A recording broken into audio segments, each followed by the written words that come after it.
On the education front, Tinsong informed that the cabinet approved the draft bill for setting the St. Xavier'S University in the state. The proposal bill will be placed before the assembly session for its consideration. One is the most successful institution, I should say, throughout India.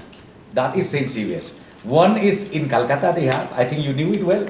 Then in Guwahati also they have. And then throughout India they have, even in Delhi they have.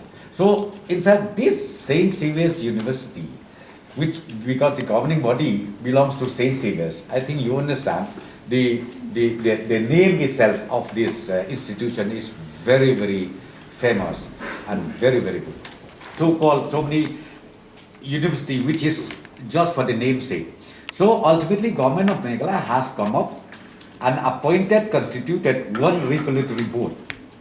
Okay, one regulatory board, and then ultimately this application was sent to the regulatory board, and even regulatory board has strongly recommended that the bill be considered in the assembly.